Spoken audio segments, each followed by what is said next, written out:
నిజామాబాద్ జిల్లా భీమ్గల్ పట్టణంలో ముచ్కూర్ రోడ్డు చౌరస్తాలో మెండోరా గ్రామము రాము అనే యువకునికి సంబంధించిన నాగార్జున మిల్క్ సెంటర్ను ఎమ్మెల్యే వేముల ప్రశాంత్ రెడ్డి మరియు భీమ్గల్ మున్సిపాలిటీ చైర్మన్ కన్నె ప్రేమలత సురేందర్తో కలిసి రిబ్బన్ కట్ చేసి ప్రారంభించారు.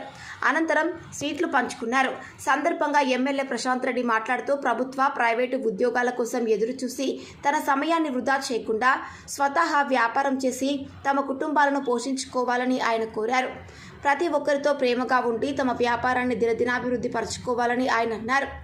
తనను నమ్మిన వారికి తన సహాయ సహకారాలు అందిస్తామన్నారు.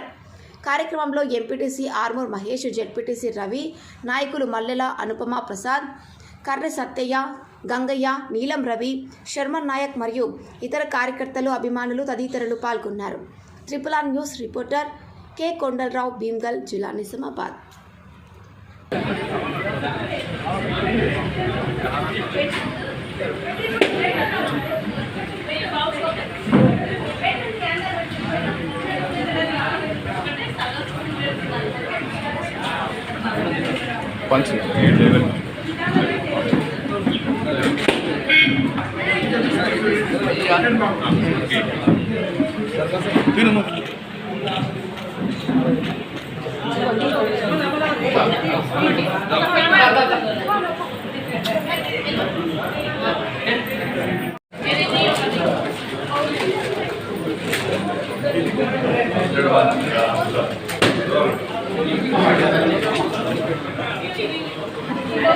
Come on.